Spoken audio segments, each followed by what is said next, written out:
Hepinize salam dostlar. Bugün sizlerle birlikte Age of History 2'de Azerbaycan serisinin birinci bölümüne başladık.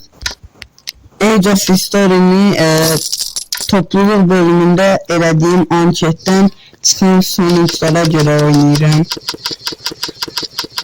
İlk başta nüfus artışını, teknolojik puanlarımızı verək. Ekonomik puan artmada, biri araştırmaya. İlk hedefim, ilk önce birazcık müharibəsiz başlayaq. Sonrasında Ermənistanı siliyəcəm onsuz da. Zaten Qarabağ indi bizdədir, ama onsuz da onlardan əvəzini alacağım. Birazcık pul yığın.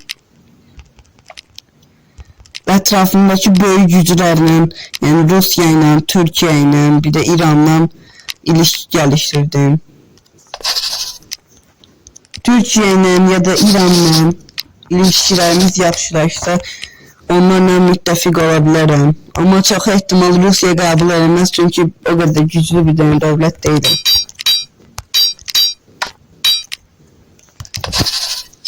Ermənistan savaşına başlamış bulunmaktayız. Yerevan'ı Ermeniler bize 71 ordu ile müharibə yani hücum ettiler, uduzdular. Yerevan'ı ələ keçirdi, çok rahat. Ve bu torpaq Qıyım mıydı bunlar, onu da ələ keçirdi. Bu ordularımız başkent az deyil, Bakıya apardım, Bakıda, nə Bakısı. İndi Ermənistanı aldım. Əvvəlki Azərbaycan torpaqlarını geri qaytardım. Gələcək planlarımda İrandan Cənubi Azərbaycan torpaqlarını, İraqdan buraları ve Türkiye'den de buraları almak, Gürcistan tamamıyla almak ve Rusya'nın bura kadar hissesini, Qazaxları da belə, yani Xəzər dənizini qaplayan bir dənə güc olmak isterim. Rusya'nı tutmayı birazcık hələ ki, yani çok böyle ne diyeyim, xəyalpərəstlikdir. Türkiye ile İran'ın arasında yaxşı olmayan bir ilişki var. Bunlar müharibə eləsələr, birazcık birbirlerini zayıflatsalar, sonrasında mən İran'ı tutarım, bu torpaqları bitov alarım. Vapşı bitov İran'ı tutarım, buraları alarım, bura qədər. Yaxşı olan torpaqları alırım, yaxşı olmayanları da saxlayırım.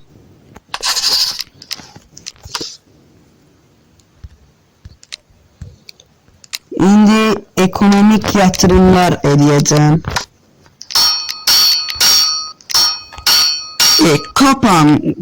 Kapan Yerevan. Sen Allah yeri gör. Bakıdan çox ekonomili Erməni şəhəri olar. Aslında orası Erməni şəhəri değil, bizim şəhərimizdir. Neyse, çok danışmayayım siyasetten.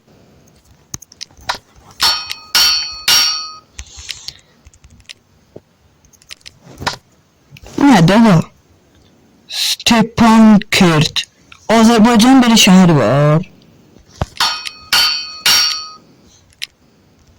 Çok maraqlıdır.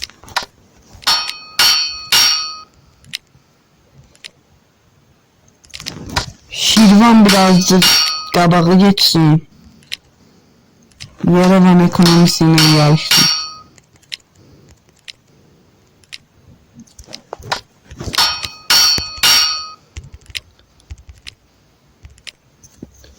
Bu ekonomik yatırımlar neticesinde Türkiye'nin yarısı kadar ekonomiye sahip olduk.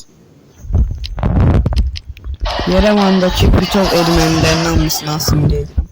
Rusya'nın ilişkimiz birazcık pisti, -5. Rusya'nın Türkiye'nin ilişkisi de pisti. Ama Türkiye Ruslara pis bakmır. Türkiye ile bizim ilişkimiz 15'ti, yaxşıdır. İran'ın 9'da, o da yaxşıdır, ama çok yaxşı değil. Sıradaki hedefim Gürcistan'dı. Gürcüler Ermeniler kadar asan bakma değiller yani. Onda bilməkdə önem var. Birazcık buradan böyle 2000'li, buradan böyle Tbilisi tərəflərinin daha çox ordu lazımdır. İndi savaş aça bilər. Yonsuz haçan bunlara savaş açıram bilirəm, hamısını almaya olmur. Oo. Yaxşı dirəniş göstərdilər. Amma Azərbaycanın müzəffər ordusunun qabağında Gürcülərin şansı yoxdur.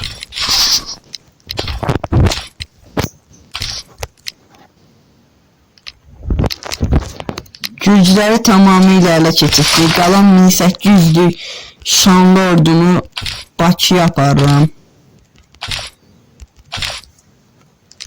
Bakıda bir dənə festival verəcəm.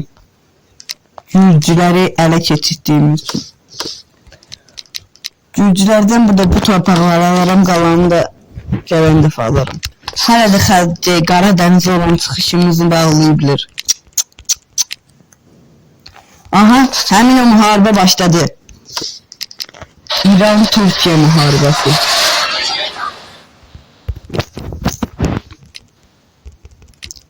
Baxay nə olacaq? Kim müharibə açdı? Deyəsən İran-Türkiyə müharibə açıb. Ona görə İranla ilişkilərimiz pisləşib. Rusiya ilişkilərimiz biraz qalxınıb və Rusiya-Çin müharibəsi başlayıb. Çin həm də Yaponiya ilə də müharibədədir. Əsl həyatda əslində Çinin əhalisi Rusiyanın 10 qatıdır, amma